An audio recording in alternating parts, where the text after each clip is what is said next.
안녕하세요. 우리 이번 시간에는 추론적 읽기 문제 풀이 같이 보도록 합시다. 선생님 목소리가 아무래도 좀 상콤하지는 않기 때문에 지금 목이 좀 별로 안 좋아서 일단은 그냥 그렇구나 하고 보세요. 자, 추론적 읽기 저번 시간에 우리가 이제 이론 공부를 했기 때문에 이거 내용은 이제 금방금방 볼 수 있을 거라고 생각이 들어요. 그냥 이제 교과서 내용을 여러분들이 충실히 읽고 공부를 했다면 답을 충분히 채울 수 있을 것이다. 자, 볼까요? 추론적 읽기란 이제 개념에 대해서 나와 있죠. 추론적 읽기란 글에 드러난 여러 가지 단서, 그렇지 단화 표지라든가, 그리고 우리가 말했죠, 어휘라든가 문맥 뭐 이런 것들을 통해서 알 수 있고, 거기다 플러스 독자가 가지고 있는 배경 지식, 그렇죠? 배경 지식과 경험 이런 것들을 활용해서 글에 드러나 있지 않은 내용을 미루어서 짐작해가며 읽는 것이다. 이걸 추론적 읽기라고 한다. 추론적 읽기 개념에 관련된 내용이네요. 2번을 볼까요? 글을 추론적으로 읽기 위해서는 생략된 정보는 물론 필자가 어떤 의도로 썼는지, 글을 쓴 목적이 무엇인지, 그리고 숨겨진 주제가 무엇인지를 우리가 논리적으로 반드시 근거가 있게 추측하면서 읽어야 한다. 세 번째 볼까요? 문학작품의 경우에는 주제가 함축적으로 담겨 있기 때문에, 주제가 막 숨겨져 있기 때문에, 그 얘기했죠. 그래서 이몽룡과 춘향의 사랑 이야기. 그래서 독자는 특히 사회문화적 맥락을 고려해서, 그래서 춘향전 같은 경우는 조선 후기에 민중의식이 성장했다라고 하는 그런 사회문화적 맥락 이런 걸 고려해서 숨겨진 주제, 바로 민중의 저항 의지라던가, 그리고 민중의 신분 상승 욕구 이런 것들을 추론해내서 읽을 수 있다. 그 다음 볼까요? 4번. 필자는 독자가 이미 알고 있다고 생각하는 내용이나 독자가 충분히 추론할 수 있을 정도의 내용을 일부러 생략하는 경우가 있다. 그 추론적 읽기 개념에 나와 있는 부분이었어요. 그래서 우리가 뭘 해야 된다고? 추론적 읽기를 해야 된다고. 이렇게 숨겨놓으니까, 안 알려주니까. 그러니까 우리가 추론해야 된다고. 5번을 볼까요? 여러 가지 지시어나 접속 표현과 같은 담화, 표지 이런 것들을 단서로 해서 필자가 직접 드러나 있지 않은 정보를 추론할 수 있다. 그래서 이제 그럼에도 불구하고 철수는 강하게 고개를 저을 뿐이었다 라고 했을 때, 그럼에도 불구하고 라고 하는 접속 표현을 통한 담화 표지를 가지고 굉장히 철수가 강한 의지를 가지고 있구나, 이런 것들을 우리가 이제 알 수가 있었다.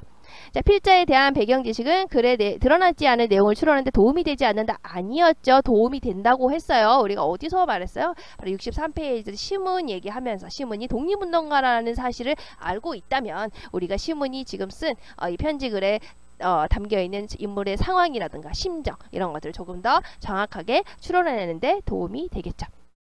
시사평론에는 인물의 태도를 특정 방향으로 변화시키려는 필자의 목적이 숨어 있을 수 있다. 그렇다고 했었죠. 자, 그래서 하필이면 우리가 선거철에 이게 쓰였을까? 왜 하필이면 이런 정책이 선거철에 시사평론이 쓰였을까? 라고 했을 때, 우리 당을 좀 더 지지해주세요. 우리 쪽을 조금 더 뽑아주세요. 라고 하는 그런 뭔가 의도가 숨겨져 있겠구나 라고 우리가 추론해낼 수 있다. 라는 겁니다. 자, 그 다음 볼까요? 자, 다음에 제시된 문장에서 밑줄친 문장을 단서로 추론한 내용이 적절하면 O, 틀리면 X를 하시오. 자, 기획은 뭡니까? 바로 그럼에도 불구하고 라고 하는 바로 접속 표현이죠. 이게 둘 다, 그러니까 뭐예요? 둘 다 담화 표지죠. 자, 이런 접속 표현을 통해서 우리가 알 수가 있어요. 뭐를 알 수 있습니까? 바로 여기다 써있네. 접속 표현을 통해서 인물의 의지가 굉장히 완강하구나. 그럼에도 불구하고 이것을 이겨내고 이것을 극복하고 철수가 싫다라고 표현을 했잖아. 그러니까 굉장히 의지가 강하구나. 알 수 있죠? 추론할 수 있죠?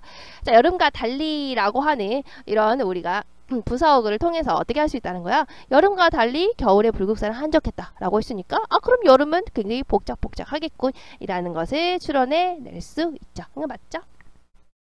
자, 알맞은 것을 골라서 이응표를 하시오. 자, 추론적 읽기를 할 때는 사회문화적 맥락, 표현 방법 등을 토대로 필자의 어떤 거, 바로 의도를 추론해 가면서 읽는다. 문체는 당연히 아니죠. 이것이 뭐 깔끔하게 쓰여져 있냐, 이것이 길게 쓰여져 있냐, 뭐 이런 거니까 그런 거 전혀 아니고, 이제 필자의 어떤 의도가 숨겨져 있는가 이런 걸 추론할 수가 있다.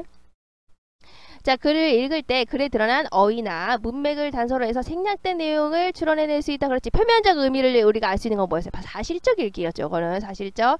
요것을 우리가 사실적 읽기여서 사실적. 추론적 읽기는 바로 드러나 있지 않은 내용을 우리가 추측해 가면서 읽는 거야. 그러니까 글 자체만 이해하는 건 사실적 읽기고, 여기에 나와 있지 않지만 요 이면에 있는 것들을 우리가 추측해 가면서 읽는 거. 그것을 우리가 이제 추론적 읽기라고 하는 겁니다. 아시겠죠? 여기까지 하면은 우리가 이제 문제 풀이까지 다 했네요. 다음 시간에는 추론적 읽기의 제재 있죠. 풀비린내에 대하여 이거를 같이 공부해 보도록 합시다. 다음 시간에 만나요. 안녕.